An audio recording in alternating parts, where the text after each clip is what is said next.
Um, Welcome, everyone. Thank you for being here. My name is Rebecca Larson, and I am on the core team for Indivisible Twin Cities.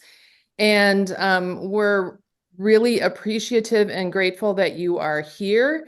As Jordan said, usually we do more of a traditional Zoom where we see all the squares of people's faces, but we had so many people sign up that we had to upgrade our Zoom. And switch to this webinar format. So hopefully it's working for you. We've got a couple things built into the agenda to make it interactive. So hopefully that'll work for you too. Yeah, the response has been overwhelming. And so we're excited that you're here and hopefully interested in doing something and working with us or learning more about us in any case. That's what this meeting is all about. On the next slide, my co-presenters from the Indivisible core team are Lisa Herbs and Jordan Koydal. You can wave your hands or Can you see say us though? I hello. think we need to be, are we visible? I think it's just the slideshow that's visible at the moment. Oh, okay. Do I need to be spotlighted, Lisa? We're learning how this works. Yeah, unfortunately, because you started the meeting, you have to do the spotlighting. Oh, We can Oh. see you on the But side. that's okay. But oh, you can see us? Okay. oh, Thank you. interesting. Okay, you know what? Even though spotlight for everyone. Okay. I did it. Right? All This right. is Yep. okay. Okay. Okay.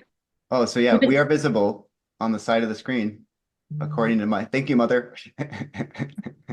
Okay, you guys. All right. So we actually did do a test earlier today and even yesterday, but you know, sometimes these things are new. So Lisa and Jordan are co-presenters with me, and of course, our special guest is Ezra Levin from Indivisible National. So we're going to do a little bit of preliminary stuff, and then we're going to turn it over to Ezra in a few minutes. And in the meantime, if you haven't introduced yourself in the chat, please do that. Tell us where you're calling in from. We're really interested to see where everybody is dialed in from. There will be a Q&A after Ezra is done with his remarks, and we'd like you to submit your questions via the Q&A function on the Zoom rather than in the chat, because sometimes they can get lost, especially if there's a lot of chatting going on. So for most people, if you're on a laptop, there's a Q&A icon down at the bottom. So click on that and submit your question. For some people, it's buried under the More button, so you might have to poke around a little bit. But that's how we would like you to submit questions. After the Q&A, we're going to talk about what's next for us with Indivisible Twin Cities and what our future looks like and how you can get involved. And then at the very end, we'll do another Q&A, a short one, if you have questions specifically for the Indivisible Twin Cities team. I also want to note that we will be sending out the slides, so you don't need to take copious notes. Tomorrow morning, we're going to send a follow-up email to everybody who participated today. We're also recording this webinar. And we are recording it. Right. Okay, before we delve in, we're going to do a little poll because we want to find out what brought you here tonight. So Jordan's going to launch a poll, and please take a minute. It's really easy. You have 5 or so multiple choice questions. Wow, it goes so fast. Yeah, no.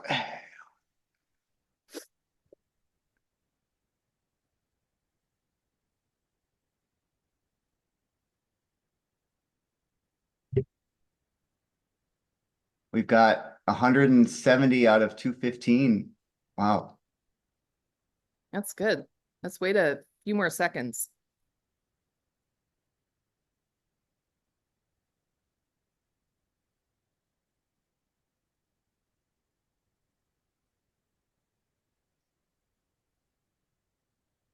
All 91% participating. That's All awesome. right. I think we can. Well, it's looking like the majority answered, I know I need to do something, but I'm not sure what. So I think you're in the right place. And if you're ready to get to work, you're also in the right place. If you're curious about Indivisible, you'll learn a little bit about that. I'm glad for the 4 people who came because their friend made them. Thank you to your friend and to you for coming.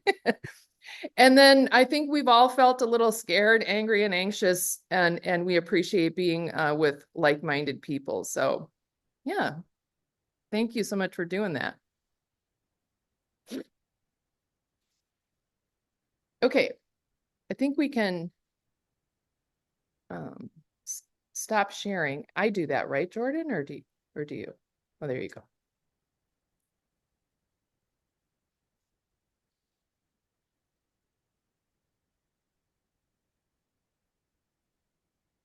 Okay, oh, I got it. Ezra's going to talk a little bit about Indivisible, the national organization, and how it got started, but I want to give you a little context for Indivisible Twin Cities. On the next slide, we are a completely volunteer-led chapter of the movement, which started in 2016. You'll hear more about that. Our main goal is to hold elected officials accountable to a progressive anti-MAGA agenda. That's kind of the big picture. In ways and with opportunities that come up, we stand up for things like reproductive rights, immigrant rights, climate, and democracy. We're not about one thing. We try to be agile because depending on what's happening in the world, in the country, we respond to things as they're happening. I want to take a moment at this point to introduce Scott Ickes, who is the regional organizing manager for Indivisible on staff. He provides support to chapters like ours in South Dakota, Minnesota, Wisconsin, and Michigan. He has a big job. So we're really happy that he's on the call. And Scott, you can, he's watching the chat, making sure everybody behaves, I think, watching for trolls. We couldn't do this work without him, so we're really glad that he's part of our team and provides us mentoring and resources and tools and support. And he's our friend too, so that's really great. Next slide. I just want to talk a little bit about how we do our work and in the past few years. But before that, I want to mention that Indivisible Twin Cities as it exists now has really only existed since earlier this year because we decided 3 separate Indivisible chapters, St. Paul, Roseville, and Edina merged into Indivisible Twin Cities. Our general geographic area is Minneapolis, St. Paul, and first ring suburbs. And we think about the work that we do in these 4 categories: show up, organize, act, and vote. And this is just roughly a way for us to think about the work that we do. Showing up is one of the easiest things. You can come to rallies, you can show up at committee meetings at the Capitol, you can go to school board meetings, and you can be in places where your presence can be a really powerful force. So we talk about this as, one of the easiest ways to enter into this work of civic engagement, because there are times when we just need to see a lot of people showing up somewhere. The next one is organize, where we're pulling people together to learn, influence, and build power. So for example, through town halls with our governor, Tim Walz, who we wish was going to be our next vice president, have to say, and our senators and elected officials, Secretary of State Steve Simon. We organize events with legislators to talk about what's going on in the Minnesota legislature, or events around specific issues such as reproductive freedom. And really through all of that, we're building relationships with elected officials and on the ground organizations who are working directly on immigration or reproductive rights or climate, and amplifying and supporting the work of those groups. The next one is ACT, which is really kind of what we're all about, because we say all the time, as I know you've heard, action is the antidote to anxiety. And it's just so true that taking action in whatever way, however small, helps. It adds to the cause, but it also helps us personally feel like, especially when times are hard. So one of the things that we have been trying to do over time is helping people get comfortable communicating with their elected officials, calling them on the phone, showing up at their office, setting up meetings, talking to them, so that they hear from us and we are using our voices in a way that's different from voting, which is really important, but we also have power to use our voice in other ways. So action is what it's all about. And then the next one, vote, is more than just our own personal voting action, but it's also about supporting electoral politics and supporting and aligning with candidates who align with our values. We are really proud in Minnesota that we helped to bring in the Democratic trifecta in 2022, because the work that happened after that was so significant, and it was amazing. And we took the approach, for example, of adopting candidates in adjacent districts to us, like Heather Gustafson, and she won her seat. We flipped the Senate. This election, we helped to elect Ann Johnson Stewart, who was in the one open Senate seat in Minnesota, Kelly Morrison, who ran in the seat which is currently held by Dean Phillips. So there have been some wins along the way that we're really that we're proud of, and we'll continue to do that work in the future. All that to say, we're feeling, over the last month, we're all feeling, we've had similar emotions. Sometimes it's anger, sometimes it's fear or hopelessness. But the reason that we reflect back on our accomplishments is because we believe that we have a strong foundation for the future, and our future is going to be different than the last 4 years have been. But we know that we can, without rose-colored glasses, we can do what's in our control, and we are determined, and we have resolve, and we're going to act. And we know that we have power if we work together. And we're not going back. So that's why we're here today, is to help figure out how we're going to move forward into the future. And with that, we can go to the next slide, Jen. I'm going to introduce Ezra Levin.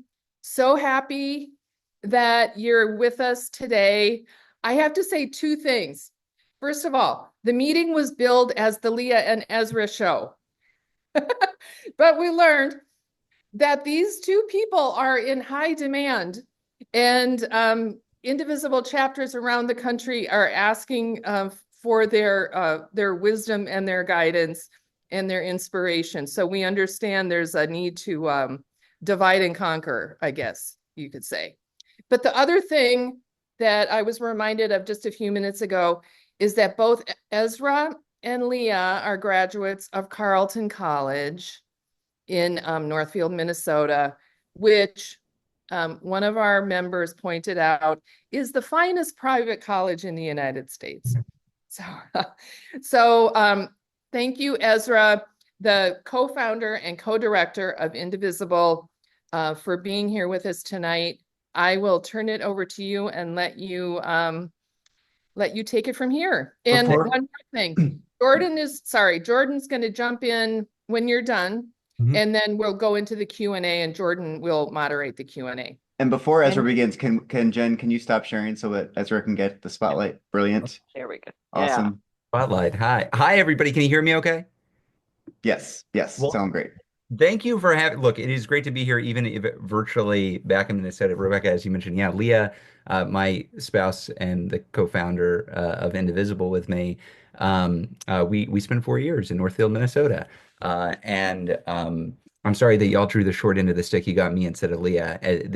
But what you said is true. There is an enormous wave of energy, and I wrote down and sent to the team 2 things that you just said. So many people that we had to upgrade the Zoom, and the response has been overwhelming. What I can tell you is we are seeing that all over the country now. Obviously, these are not the conditions that we wanted to be in post-election. But one silver lining I see, we had more new Indivisible groups form in the month of November than have formed in any 2-month period going back to 2017. It is a wave of people who are not just sitting on the couch, but are getting up to act. And I love the 4 categories: show up, organize, act, vote. There's this bias towards action within the Indivisible movement that I think is so valuable. When we were going through our own stages of grief 8 years ago after the election, we were both congressional staffers. Don't hold that against us. We were, at the time, I was working on anti-poverty advocacy. Leah was working on anti-human trafficking work, and we were looking for inspiration. And we went back to Paul Wellstone, one of the famous professors over at Carleton, and he had a quote that we actually put in the book that we wrote a few years later. Politics is not predictions, and politics is not observation. Politics is what we do. It's what we do. And that's what Indivisible's bias is. We are not just about consuming politics, although we do consume a lot of it. We consume politics to take action and make change. 8 years ago, we were in not a totally dissimilar position to where we are now. Trump had just won. There was a Republican trifecta coming in promising to do a lot of damage. And that's not when we decided to write the Indivisible Guide. When we wrote it 8 years ago, we decided to write it because 2 things happened back to back. There was an interview with a future Trump appointee where he talked about the Japanese internment camps during World War II as an example of what we might do with Muslims and immigrants and refugees. That was shocking on its own. But what was disturbing was the next day we read an interview with incoming minority leader of the Senate, Chuck Schumer, on the Democratic side, in which he said, well, you win some, you lose some. We're just going to have to reach out to the other side. We're going to try to work with them, maybe on an infrastructure bill. So circa November, December of 2016, 8 years ago, there was a very realistic near-term future that we were looking at. A 2017 where America would have new internment camps with well-paved roads paid for by bipartisan dollars. That was why we wrote the Indivisible Guide. It was to tell people, actually, we can say no to this. We're not going to be able to defeat everything.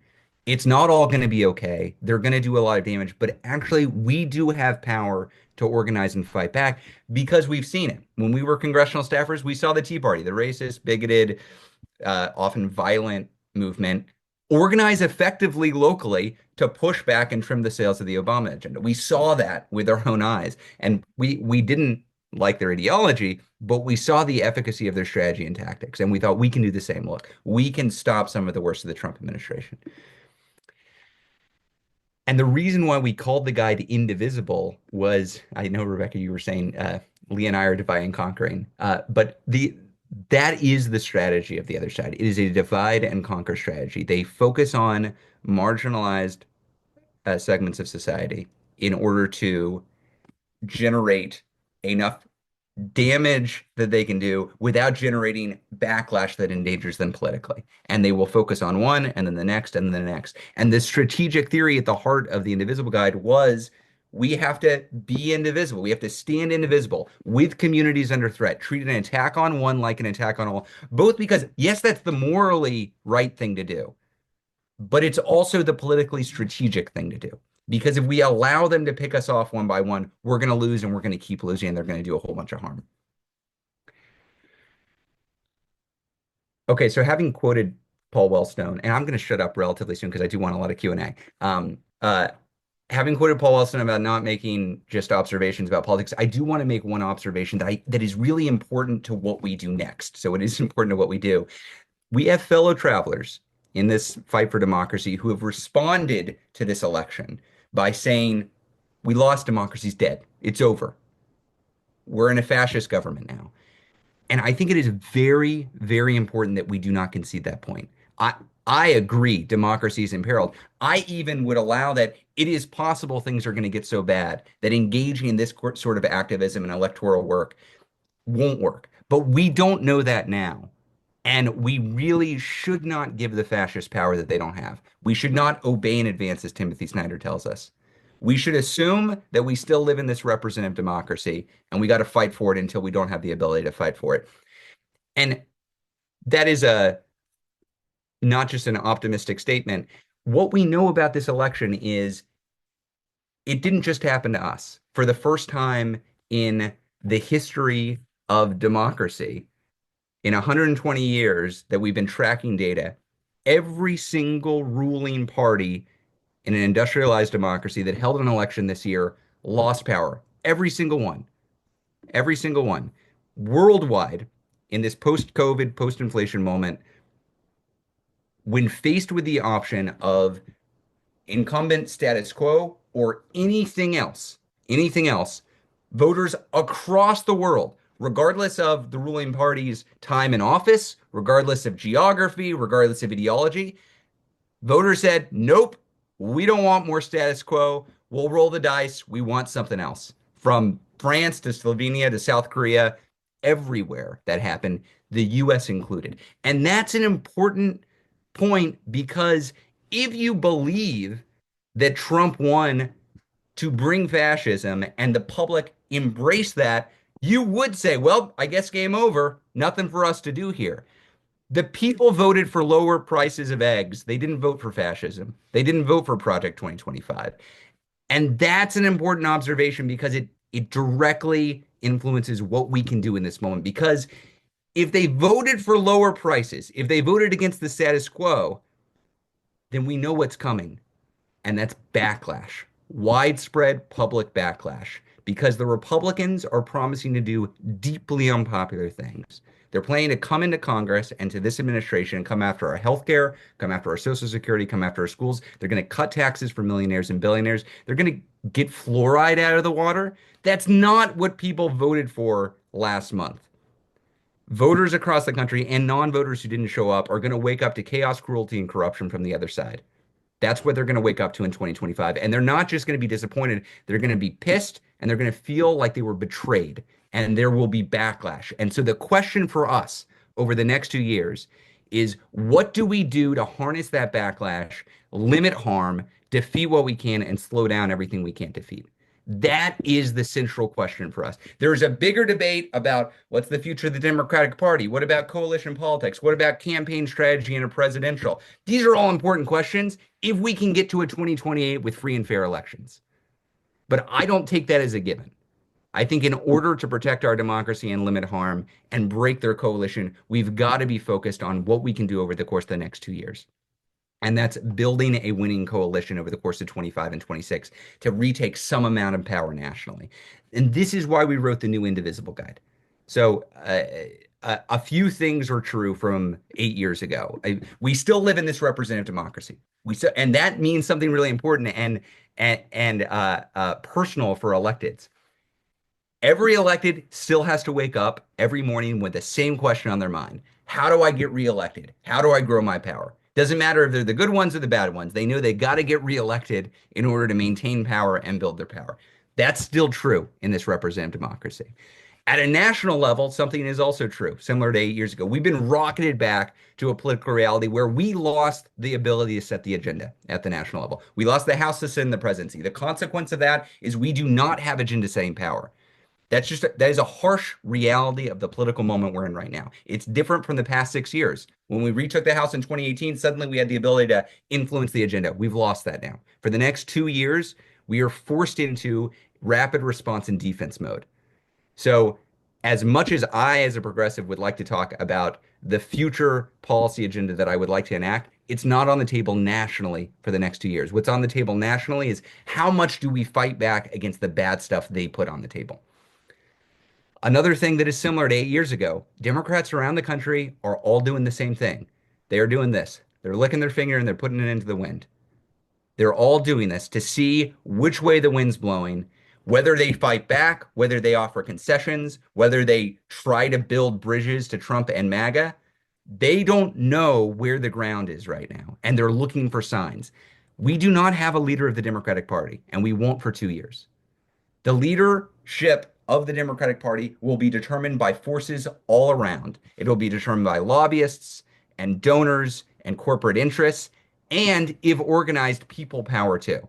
And the question is, which of those forces is more influential, better organized, more powerful, better able to make its opinions known? I want the people's opinions to be best known, but they're not going to be the only opinions out there. And when it comes to the people, we know that individuals do not have power individually. We just don't. If you're rich or super famous, you do have power individually. That's how our democracy works. But for the vast majority of us, the way that we actually build power, and by power, I mean the ability to get people or institutions to do something they wouldn't otherwise do. That's all I mean by power. But in order to do that, to change the behavior of our electeds or our institutions, you got to organize. And because we live in a representative democracy that is based on electing folks to go to either city councils or state legislatures or Congress, because that's the form of our government, you got to organize locally and focus on your own electeds because they care about you and other electeds don't. But the reason why we wrote the new guy is because while that's all true from 8 years ago, there are a couple things that are very different. One, the GOP is very different, and this is important. The Republican Party is now owned and operated by MAGA, and they are fully behind Trump. With Project 2025, they are far better prepared than they were in 2017.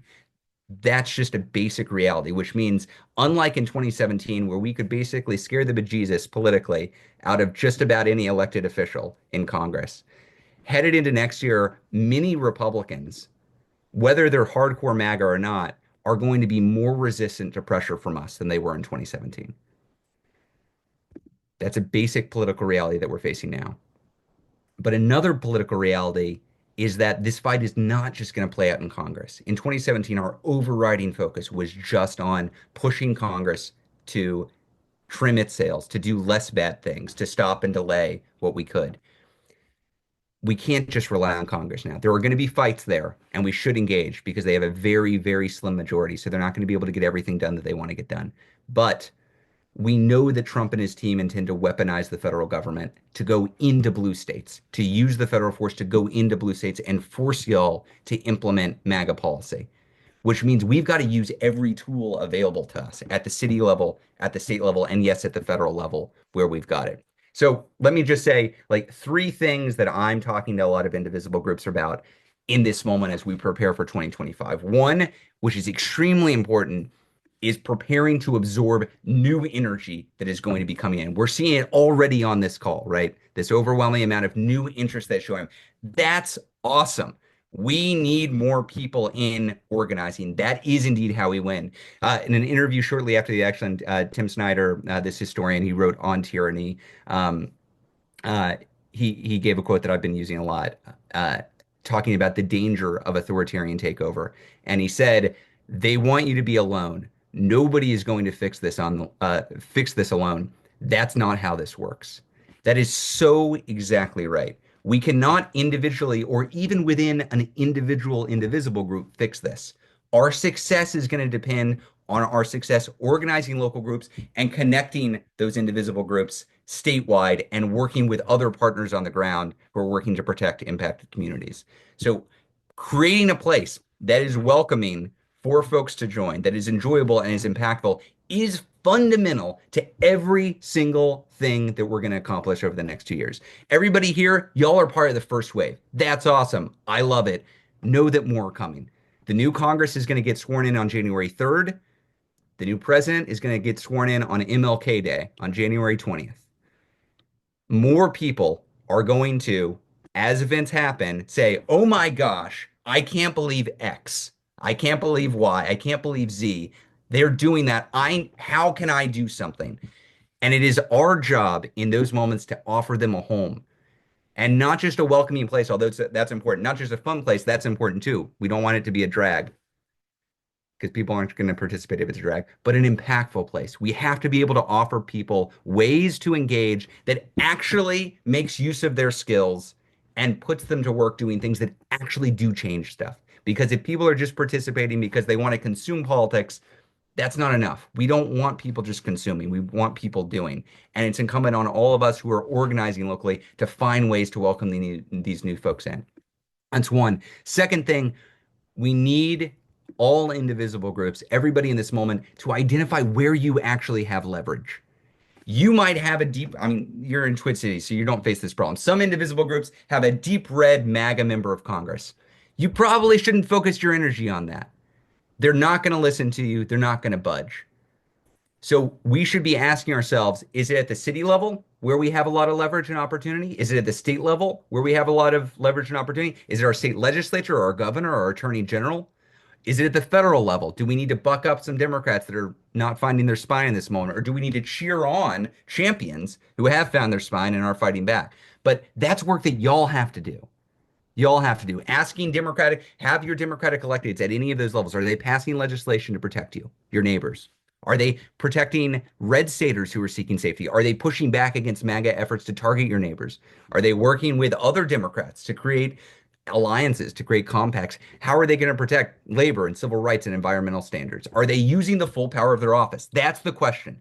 And in order to ask that question, you got to get specific. So you got to know what they're doing and what power they're leaving on the table. A great example of this, I know y'all already signed on to this, Twin City. Y'all signed it. There's this letter to Governor Walz asking for a special election. Great example of what we should be doing, pushing the governor, pushing the state legislature to actually use every power, treat this like the emergency situation it is, and cheer them on when they do take that action. And the last thing that I want to say before I said I was going to stop speaking sooner, I want to be really clear. I am not the leader of this movement. I'm honored to be talking with y'all, but I do not own this. You should not be waiting for instructions or for a green light. You might want to be taking a leadership role. You might want to start your own indivisible group in a different part of the state or a different part of the state. Great. Look, we're all here to help you. We're here to support you. Indivisible National, we do not give commands. This movement has built power over the last decade-ish precisely by not being a top-down effort. This is absolutely core to who we are. So I do not know what the future is going to bring. Nobody does. But what we do know is that the only damn thing that has worked to force our democracy to respond to people is getting the people to organize and demand it. This is how we saved the ACA in 2017 when it was supposed to be dead. This is how we built the largest blue wave margins in the history of the Republic in 2018 to retake the House. It's how we pushed Democrats to impeach the bastard in 2019 and how we defeated him in 2020. It's how we won 2 Senate runoffs in Georgia that were supposed to be impossible in 2021. It's how we prevented a red wave in 22. It wasn't enough to win in 24, not the presidency. But that does not mean that it's not the key tool that we have to prevent harm and to defeat the worst parts of this agenda over the course of the next year. So that's what we're dedicated to doing. That is our focus for the next 2 years. And what we're looking for is for folks to raise their hand and say, yeah, I want to do that too. How can I help? So let me stop there, Jordan. I think I might have taken too much time, but if we have time for questions, I'm an open book. Any questions you have about the broader political environment, what we're hearing from Capitol Hill or leadership, campaigns that we know are on the horizon, any and all of it, happy to get into it. Thank you so much, Ezra. A lot of questions coming in from folks, and you can ask. I don't know if we're going to get to all of you today or tonight, but uh, so Beth asked, is it legal to take bribes? Is it legal for Trump to take bribes to avoid EPA regulations? And I think how can our indivisible groups, apart from just calling reps and asking for kind of action to counter illegal stuff, is there anything else additional you can recommend us do to kind of battle against perceived or what is blatantly illegal? Yeah. So, I mean, look, this is tough because what is the definition of what's legal? It's what the courts rule are legal. The courts that have largely been packed by MAGA operatives, including the Supreme Court, that has ruled that the president has the right to do basically whatever he wants if it's under the guise of being part of his official duties. I don't think we're going to shame Trump or the Republicans into not engaging in that kind of behavior. That's just the reality of it. Not until we have some amount of power at this congressional level to start with investigations. What you should be asking is who does have power to push back? When it comes to climate regulations, you've got power at the state level. You've got an attorney general who is receptive to your interests. I would start by identifying what is it that you care about? Are you worried about trans kids being targeted? Are you worried about immigrant families being terrorized? Are you worried about climate standards being undermined? Start there and then ask, who do I have influence? And by I, who do we, as an organized group of constituents across the state of Minnesota, who would actually possibly listen to us or could be pushed by us? And what power do they have to address this? They're not going to be able to stop it nationwide, but within Minnesota, what power do they have? Or if they're in Congress, what position do they occupy within the congressional ecosystem? Are they on an important committee? Do they occupy an important position in leadership? Are they being pushed by other actors that we want to offer a countervailing force? But again, where I would definitely think about what you were worried about, absolutely, but then you got to go immediately to leverage because we're not just in this to express our values. That's important. We're actually in this to make change, and to make change, you have to understand where you can effectively make that change. But it is I don't want to set false hopes that we'll be able to say, hey, that's illegal. Trump, stop doing that. He doesn't care. He just does not care. What matters is whether the folks in positions of power use that power in order to reduce the damage done by it. Along the lines of using power and leverage. So we don't have a trifecta, unfortunately. I know, headed into next year. Yeah. But we do have we're almost at a trifecta. And so wondering where you see Minnesota, what we can leverage with our almost trifecta to push. Well, you don't have a trifecta to pass laws right now, but you do have the ability to set the agenda because you've got the Senate. Correct me if I'm wrong. You've got the state Senate, you've got the governorship, Yep. and you've got a split House, an evenly split House. So you should be your Democratic leaders, both in the House, but especially the Senate and the governor, should be forcing the Republicans to actually put up or shut up. Force them to vote or vote against bills that actually do protect Minnesotans, that do protect values. Pick fights with MAGA that are strategic and build our coalition and fracture theirs. And make them vote against it. And then either you peel off a House Republican and you're able to pass it, or you don't and you hang that around their neck headed into 2026 and you make them answer for doing something deeply unpopular. You should have a trifecta headed into 2027. And the question is, how do you get there? And you'll be able to do some stuff by setting the agenda and shaming Republicans one or two into coming over to your side. That's part of it. But you need to be building the case against them for supporting Trump and supporting MAGA in this moment. Like I said, there will be a backlash. People will be upset and they'll be looking for elected officials to fight back. Any Republican can join us. We're not an arm of the Democratic Party. I would love to have a Republican, the Republic in the state house come over to our side and say, "Yeah, I don't agree with these attacks on immigrants. We ought to be doing something to protect Minnesotans." Awesome, great, welcome them over. But if they're not willing to do that, you don't need to trim your sails. You don't need to sacrifice your values to make space for them. They have to face the voters, and you need to make as clear as possible to the voters what they are doing. And kind of along the lines of picking fights, there's a million fights to pick from. Lori asked, how do we pick our battles? We don't want to, we won't like, how do we be strategic with our attacks? That is a And big that's question. a tough And question. it's not an answer. It's not a, here's what I will say. You shouldn't listen to me. I'm not Yeah, living in Minnesota right now. Now, right. there's some advice that we can give you. We connect with, the various policy groups and the polling groups and the message tester folks, and we're going to be responding in a very rapid way to the threats that are coming from at the federal side. And when it comes to the federal side, it's going to be a fire hose. Every week, it's going to be something new. And we're not going to be able to fight every single thing that comes out. So Indivisible National will be giving guidance. Hey, this thing is coming out of the administration. This thing is coming out of Congress. You need to worry about this vote. We will inform you all of that. At the state level, I mean, work with Scott, who is incredible, but ultimately this is going to come down to your leadership. You're going to have to figure out where can we do the most good. Excellent. Thank you. Let's see.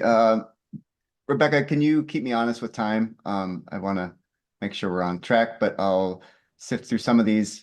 I think probably a couple more questions, Okay, Jordan. okay. Let's see. So this question from Marilyn. Barack Obama recently talked about power of pluralism, coalition building across identity politics. In the service of democracy, how can we capitalize on this and strengthen our efforts? So how can we reach out to other groups and how Show can up and support. Big thing, like the number. So I've seen two kinds of responses around the Indivisible movement to this basic question. And one is to look around the room and say, we don't have any, name the group, college students, Latinos, immigrants, refugees, trans people, whatever, let's get more of them here. And I understand that impulse and I think it's the wrong way to go. we, I think instead of saying, why aren't they here? You should be asking yourselves, how are we showing up for them? How are we finding the groups that are already organizing on the ground and going to their meetings saying, hey, we're here. We want to support you. What are you working on? How can we be there with you? That is where I would start. So if you haven't yet done it for the Twin Cities area, what are the major groups that are organizing to protect marginalized communities and the folks that are going to be in the crosshairs of this administration? Identify them, find out if they're holding meetings, and go and show up and say, hey, we're here too organizing. We share values. How can we work together? And what you will find if you do that and you build real relationships that way and actually offer real support that way is then there will be strong connections and you will find more people coming to your group. But that is the practical way I would go about building coalitions is actually being of service to other folks, especially from marginalized communities that are going to be under threat. excellent, excellent. And I think Lisa will touch on some of the groups or some of the issues that we're focusing on going forward and the groups who we're going to be working with going forward too. Uh, so yeah, I guess how do we, this is a question from Nick. We're worried about unrestrained attack on our resistance and on protest. What can we do to protect ourselves? Just and I guess as an organization and as individuals and as a so yeah, how do we reduce harm to ourselves? We have a section in the new guide on security, but I will say this is the number one question I'm getting when I'm talking to indivisible groups, and I think it's well founded. Based on the nominees we see to the FBI and to other agencies that Trump is proposing, I don't think we should gloss over the fact that this work of organizing next year is going to look different than the last few years when we've had power to stop some of the worst things that the MAG are doing, either because we had the presidency or even before that when we had the House and there was some oversight. They certainly appear to be preparing to go after their opponents. And the more successful that we are in organizing against them, the more likely we are to be targeted. So I don't want to sugarcoat it. There is risk involved. And one of the things that we're looking at is how can we be just as clear as possible with folks about what that risk is and provide some practical solutions for how folks can minimize it. But I can't tell everybody that it's all going to be okay and that we're not going to be the target of a proto-authoritarian administration. We very well might be. So I think what you can look for from Indivisible, in addition to the what like some basic resources we put in the guide, is some more trainings and resources coming from us about basic things about how do we build up communication systems so we can talk to each other? How can we secure our systems so that we can't be infiltrated as easily from the other side? How can we make sure that we're crossing our T's and dotting our I's when it comes to legal compliance and engaging in this behavior? And what are the immediate threats that we think are most dangerous, both for the organizations, but also for individuals that are participating? The hard truth of it is, though, they are engaging in this behavior precisely to scare us away from organizing. And the more that we are scared away from organizing, the more dangerous it is for those who do continue to organize. And that's just a harsh truth of the reality that we're going to be living in 25. Sobering, but good to know. And I think the more that we have, the more that we have involved, the safer we'll be able to That's right. protect ourselves. So That's right. great. I think think we're- that go ahead. Oh, I was just gonna say, Jordan, I think we can move Okay. along. Ezra, thank you so much for the wise words, truly inspiring. You and Leah give us and Greater Indivisible National give us a lot to be hopeful for.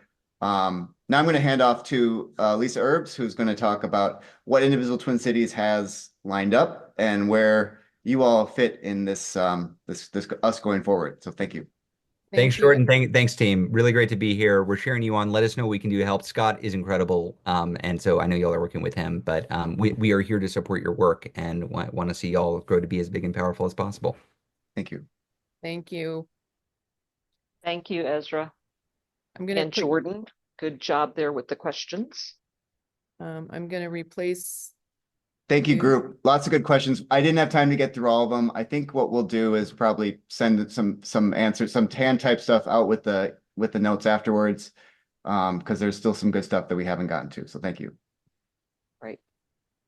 So I'm going to try to get through my stuff fairly quickly here because we don't want to keep you guys too long. So Jen, you can start sharing again if you can, and I think we should be like on slide 14. Unless that changed. And So, go ahead. oh, sorry, Lisa, in all honesty, we might go a little late, but if you need to drop off right at 8, feel free, but. She's not talking to me. I'm not allowed to drop off right at 8. No. Okay, let's get going. So I'm going to talk a little bit about the things you can do. Ezra, I think, touched on a lot of this, and which I'm really glad that he did. But so I'm going to try to show you some of the ways that we at Indivisible Twin Cities, the things we do to act, and how you can get involved to help us with those actions. We, after the election, I think a bunch of us really did think we were going to have like a couple of months off and not have to do anything because we were going to get Kamala Harris as our president, and that didn't happen. So we were shocked and angry and disappointed, just like all of you were. But the thing we did do is we got right back to work. And we started by having 3 sessions that were in person called Worth Fighting For. And we had well over 100 people attend those sessions. They were really, really fun. And we all sat around and chatted and talked about how we were feeling and all that good stuff that we kind of needed to do. But we also talked about the next steps and things that we should be focusing on. So after we expressed our concern about what the F actually happened, then we started talking about the things that we needed to stay focused on, like immigration, education, saving our democracy, saving women's rights, and also trying to save the planet. So those were a lot of the things that came out of that conversation. We can go ahead and go to the next slide. And out of those conversations, we were able to come up with what our goals needed to be for 2020. Really happy that a lot of what we came up with is pretty much what Ezra was talking about. And we did use the Indivisible 2.0 guide to help us kind of formulate some of that. So basically what we said was we were going to obviously resist the MAGA agenda at the federal level, and then work locally as much as we had to Trump-proof Minnesota and any of our local communities and our cities here in our geographic area. I saw this in the chat and I thought it was funny because we have it on our slide here, but we're going to disrupt, we're going to delay things as much as possible, and we're going to disobey. We're not going to make this easy for them. And in another call that I was on several weeks ago where Leah Greenberg was on, Ezra's wife, she basically said it as plainly as she could. She said, we're going to be a pain in their ass. And I couldn't say that any better. So we're not going to make this easy for them. And if you haven't read the Indivisible guide, I think we might have put it in the chat, or if somebody could put the link to that in the chat. And if you have a chance, you need to read it because it really is very, very helpful. So let's go to the next slide. So as Rebecca said, I'd say we really, really are into action and trying to do things. And so we have some events that are coming up that we hope that you all will participate in. We started doing action hours a couple of years ago, and we try to make this as easy for you as possible. So basically how it works is we come up with calls to action that are timely, that need to be addressed, in this certain time frame for any issues that are coming up right then. And on the second and fourth Tuesdays of the month, we get on a Zoom call. We explain what the action is, the issue that we're trying to influence. We give you the contact information for who we're going to talk to, whether it's at the federal level or the state level. And we give you a script. And you're either going to call the people or email them, or we might even do some other combination of those things. And we put everybody on mute. You go do the action, you come back. And once you're done, we go to the next one. And we usually do about 3 or 4 within an hour. And what makes it so good is that a lot of times you'll see a call to action. Maybe somebody will put something on Facebook and you go, oh yeah, I'm going to do that. And then you never get around to it. But when we have our action hours, it's like you're being held accountable to do it right then and there. So it works, and you leave it with, you know that you've done something good. Now, we also know that not everybody can come to the action hours. So if you can't, we always make sure that our actions are out on our website so you can do them when it's convenient for you. And then we keep them there. We literally just keep this long list of all these actions so that you can look at them, you can do them when it's convenient to you. Even, it's just helpful, and it kind of helps us know what we've done in the past so that we can, in case we need to readdress some issue. So anyway, we're going to have our first one on the 17th, which is next Tuesday. We already have a lot of people signed up for that. And then after that, we're going to get onto our regular schedule of having them the second and fourth Tuesdays of each month. And I think the next one is scheduled for, I don't have my calendar, never mind. It's all out on Mobilize. We also do a book club. We call it Books and More because it's not necessarily always about reading a book. Sometimes we'll watch a documentary, we'll listen to a podcast, it may even be a movie, what have you. So we're starting those back up in January as well. They're on the third Sunday of each month. This time we're going to do On Tyranny. You heard we were talking about that earlier by Timothy Snyder. It's a short book. It's easy to read. But it's incredibly timely. So it's something I think people will enjoy reading right now because it's going to gives you good pointers on, like, well, what's the one that everybody's talking about right now where it's like you don't, never mind. I can't remember. All right.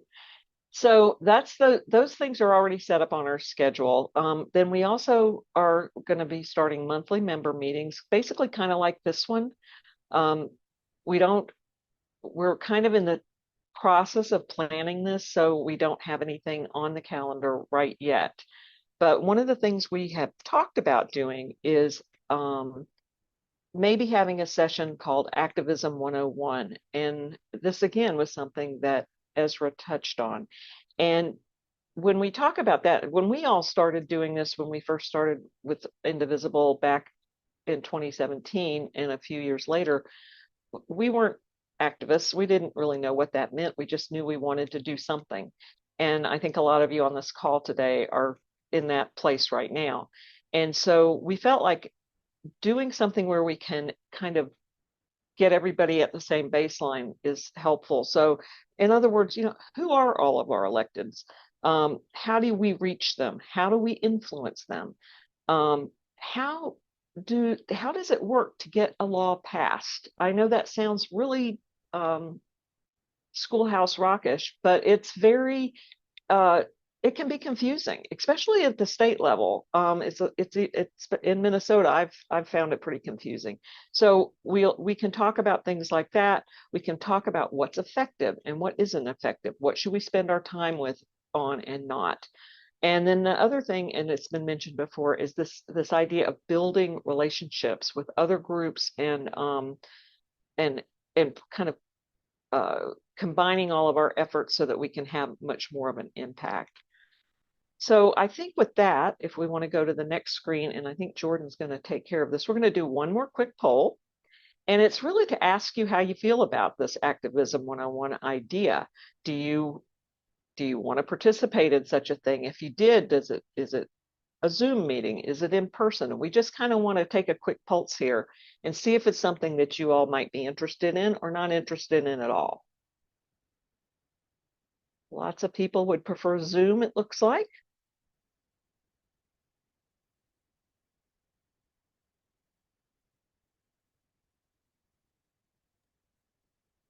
All right. So far, about 80% of you have participated. That looks pretty good. Yeah, I think that's good enough. Yeah. So it looks like most of you would prefer to see something like that over Zoom. That's really helpful. And it looks like the majority of you are interested in it. We only had about 4% of the people say, not really. And that's cool. That's not a problem at all. So I guess we can take that down, Jordan. Okay. Thank you for that. We're going to take that information and kind of figure out what our next steps are going to be about that. So let's talk about how you get involved. And again, I think committing to attending events like the action hours or doing the calls to action is probably the best thing you can do right now. And it really is a good way to kind of get used to doing these things and calling your elected officials and seeing how that works. The one thing that I would say about it, though, is it really helps if a lot of people do it. And we have a good number of people who have signed up for the next two action hours. And I think that's fantastic because obviously the more of us doing something, the better. They notice it, they pay attention to that, and they notice when there's large numbers of people calling them all at the same time, all about the same thing. So that's, to me, probably the most important thing that you could do. Bring your friends along, talk to your friends who aren't here tonight, and try to bring them into this activity as much as you can. The other thing is just show up when we need people in numbers. There's just so much power in seeing a large group of people, whether it's we're standing in the rotunda at the Capitol holding signs, or if we're doing a march, or if we're just calling all of our legislators at the same time. So it's really important to just show up. That it's that simple. And then you can join or lead some of our action teams. And we'll go to the next slide and talk about this for just a minute. Next slide, Jen. Oh, here we go. All right. One thing we came up with recently, we have not tried this before. We don't tend to try to be issue specific, but because Trump is really good at flooding the zone and he's really good at manipulating the media. And so what he does is he just throws all this stuff out there and nobody can keep up with all of it. Nobody. It's impossible. So the idea would be that we would have teams that would be focusing on particular issues, and then they would follow the news about those issues, build relationships with organizations that have expertise in that issue, and then identify the actions that they think we should take, and then bring them to our attention so that we can do that. Now, these don't have to be big teams. They can be 3 people, maybe 5 people. But for example, if you're on one of these teams and your focus is on immigration, then that's the thing, right? You're looking at immigration, you're looking at what's going on. He said he wants to start deportations on Inauguration Day, which is horrible, but it's something we're going to have to deal with. And we're going to have to figure out how we want to respond to that. So we've identified a couple of areas where we can start this now, immigration, reproductive rights, and democracy. But we don't want to stop there. We want to have a group looking at climate. We want to have a group looking at LGBTQ issues, healthcare, maybe education. So if these are areas that you think you might want to help out in, we could really use your help, because again, we can't be up to date on every single solitary thing that's going on any given day. So we think this might be a good way for us to keep our arms kind of around this massive bucket of problems. Let's go to the next one. We also can use help with just in organizing in general, through our communications, which takes a lot of time. I can't even begin to tell you how much time we spend on making sure social media is up to date, our newsletter gets out on time, the website is looking right, our graphic designs, which Jen, who's driving this presentation, does an unbelievably fantastic job at, but she could use some help. And then our action hours, how we need people to help us research these calls to actions or facilitate at the meeting. And then general event planning, where we're planning it, whether it's our books and media club or anything else that we may need to focus on. We can always use help with that as well. So if you have a special skill or experience at any of these things, we want to hear from you. We're delighted that we have so many people on these calls and that came to our Worth Fighting For thing, and we want to engage with you as much as we can. So you can let us know. The email is right there, info@indivisible-twincities.org, and we'll get back with you and we'll see what we can do. But we definitely do need and want your assistance as much as you can give it. And if you can't, don't feel bad about that either. Again, just showing up is good. So don't feel like you're gonna feel, we're gonna make you feel bad because you didn't start writing our newsletter for us. Okay, let's go to the next one. So I'm gonna kind of wrap this up, but before I do, I just want to make sure that you understand that we have Indivisible groups all over the state. Scott is in charge of kind of helping all of us out, keeping us engaged, and he does a great job of that. So just here in the metropolitan area, we have quite a few groups that are pretty active. So if you live in another area or someplace, these areas, like some West Metro is better for you, then that's great. You should reach out to that group and see if you want to be engaged there. It doesn't really matter, right? It's just if you're doing something, you're engaged. That's really what counts here. So you won't hurt our feelings if you go join, Indivisible North Metro. It just matters that you do what you can. You can go to indivisible.org and you can see where the groups are located. And you can also start your own group. It might sound like a lot of work, and it is, I won't lie, but Indivisible makes it really easy to do. They kind of give you all the steps. And again, that's part of Scott's job too, is to kind of help guide people who are interested in maybe starting their own group if there's not one physically located near you. So keep that in mind. So last but not least, Jordan, did we have any other questions that came up that weren't specific to Indivisible National, that were more geared towards what we're doing at Indivisible Twin Cities, that we might want to cover real quick? Right. Not super specific to just our group. Okay. I think so.